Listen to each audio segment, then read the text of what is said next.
లోకంలోకి నిజమైన వెలుగు వచ్చింది. ఆ వెలుగు ఏం చేసిందంట చదివితే, లోకము నిజమైన వెలుగు ఉండెను, అది లోకంలోకి వచ్చింది. వచ్చిన తర్వాత ఏం చేస్తుంది ఆ వెలుగు? ప్రతి మనుష్యుని ఏం చేస్తుంది? వెలిగిస్తుంది. ఆ వెలుగు పశువుల పాకలోకి వచ్చింది. వచ్చిన తర్వాత ఆ వెలుగు ఏం చేస్తుంది? యేసుప్రభు చాలా, నేనే మార్గం, నేనే సత్యం, నేనే లోకమునకు వెలుగు అని చెప్పాడు చాలా చోట్ల. నిజమైన వెలుగు లోకంలోనికి వచ్చును. వచ్చిన తర్వాత ఆ వెలుగు ఏం చేస్తుందంటే చాలా మందిని వెలిగిస్తుంది. ఆర్పేవాళ్ళు ఎక్కువైపోయారు కదా ఇప్పుడు. ఊరకు సప్పట్లు కొడతామైంది కొట్టబాకు, ఊరకు చర్చికి పోతామైంది బాబాకు, ఆడకపోతే నీకేం వచ్చింది ఎడకరా. ఆర్పేచ్చే వాళ్ళు ఉన్నారు వెలుగుని. వాక్యం ఏం చెబుతుందంటే నిజమైన వెలుగు లోకంలోకి వచ్చాను, ఆ వెలుగు చాలా మందిని ఏం చేస్తుంది? 4వ వచనం చదవండి, 1:4 పైకి వెళ్తే, ఆయనలో జీవం ఉంది, ఆ జీవం మనుషుల్ని ఏం చేస్తుంది?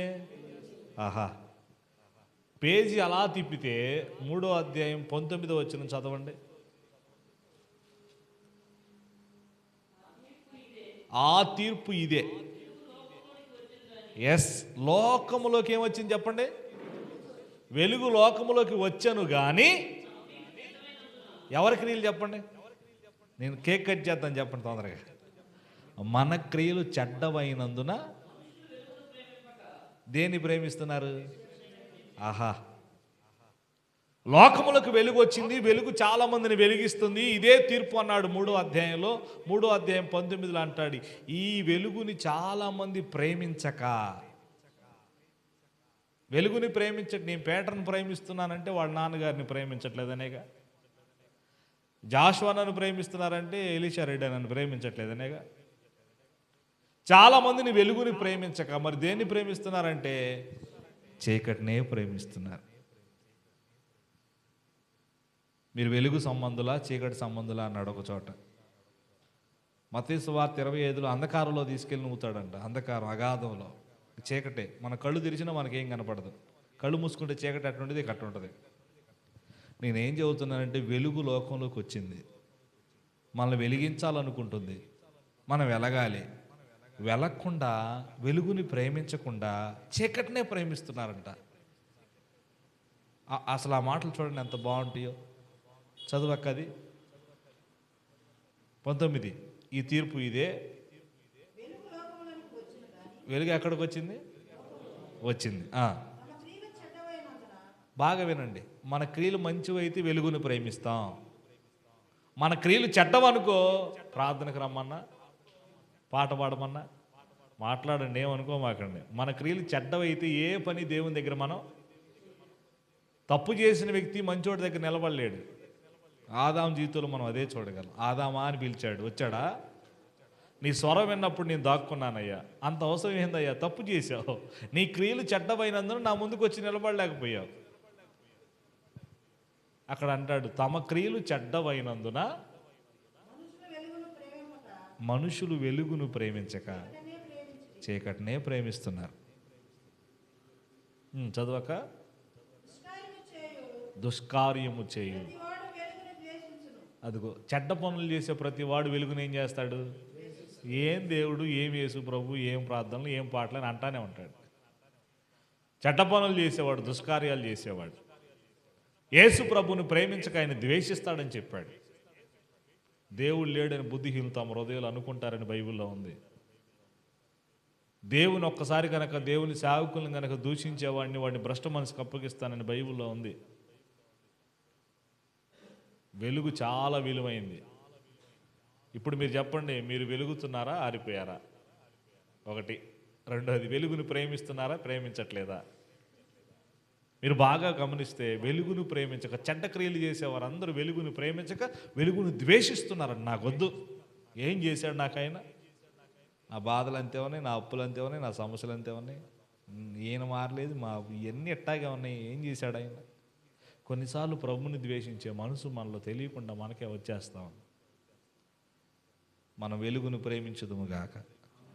చెప్పండి గట్టిగా.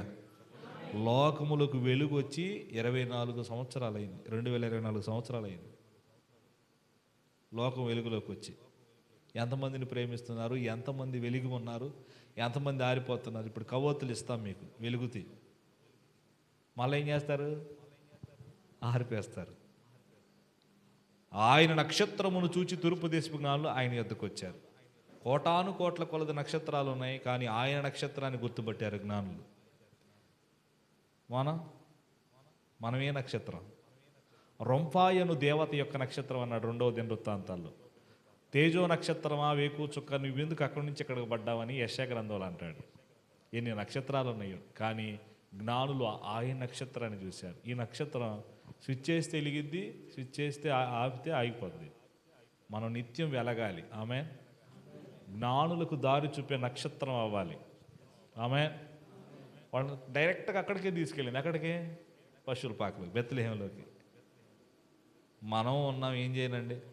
ఈరోజు మనం ఒక తీర్మానం చేద్దాం, వెలుగుని ప్రేమించాలి. ఆమె అప్పులు వచ్చినా, రోగం వచ్చినా, సమస్యలు వచ్చినా, ఎన్ని వచ్చినా వెలుగును మాత్రం ద్వేషించకూడదు. ద్వేషించాడంటే వీడు చీకటిని ప్రేమిస్తాడని అర్థం. వెలుగుని ద్వేషించాడంటే వీడు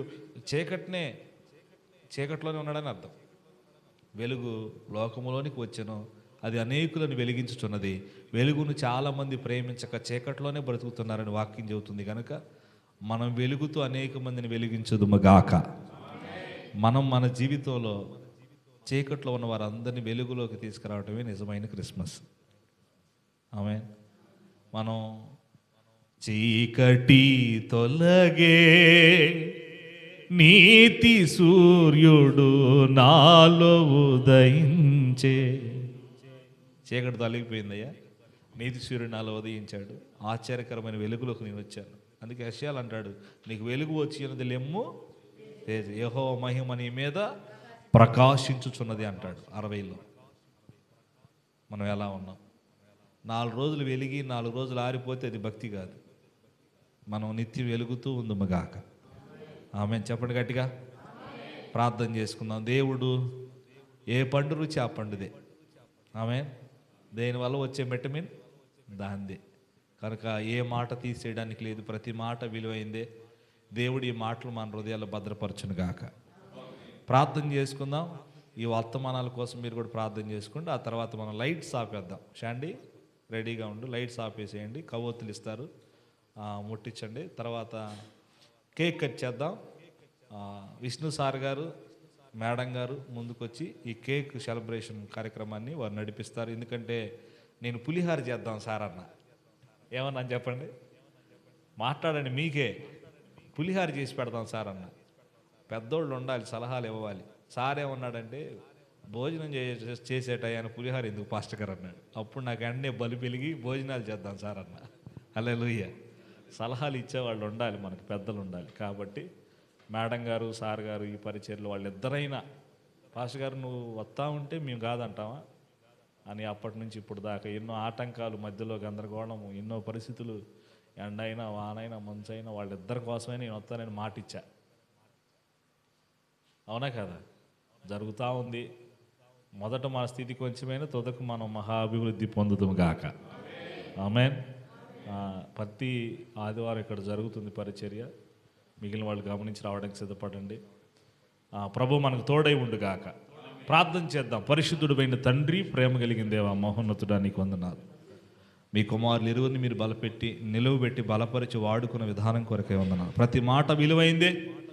ఆ మాటలు బిడ్డల హృదయాలు నీరు కట్టి ఫలింపజేసి 30దంతులు 60దంతులు 100ంతలుగా ఆశీర్వాదకరంగా మార్చుదువుగాక. కృప చూపండి, కనికరించండి, మహిమ మీరు పొందండి. వాక్యానికి అప్పగించుకుంటున్నాం. నిజమైన వెలుగుందయ్యా, అది లోకంలోకి వచ్చి అనేకులను రక్షిస్తుంది. మనుషులు వెలుగును ప్రేమించక చీకటిని ప్రేమిస్తున్నారు. ఎందుకంటే వారి క్రియలు చెడ్డవైనందున, వారు దుష్క్రియలు చేయుచున్నందున వారు వెలుగును ప్రేమించక చీకటిలోనే బ్రతుకుతున్నారని వాక్యంలో రాయబడింది. కనుక మేము ఈరోజు వెలుగును ప్రేమించడానికి, వెలిగించబడటానికి, దుష్క్రియలు మానుకొని వెలుగులోనే బ్రతకడానికి, అనేకులను వెలుగులోకి నడిపించడానికి సహాయం చేయమని, మా కొరకు పుట్టి చనిపోయి సమాధి చేయబడి తిరిగి లేచి త్వరగా రానున్న ప్రాణపీడని క్రీస్తు వారి నామాన ప్రార్థించి అడుగుచున్నాను తండ్రి. ఆమేన్, ఆమేన్. దేవుడి మాటలు దీవించుగాక. కబోతే ఒకటి వెలిగించు. రండి మేడం గారు, సార్ రండి, ప్లీజ్ కమ్. కేక్ ఇక్కడ ఓపెన్ చేసి పెట్టి పెట్టరు.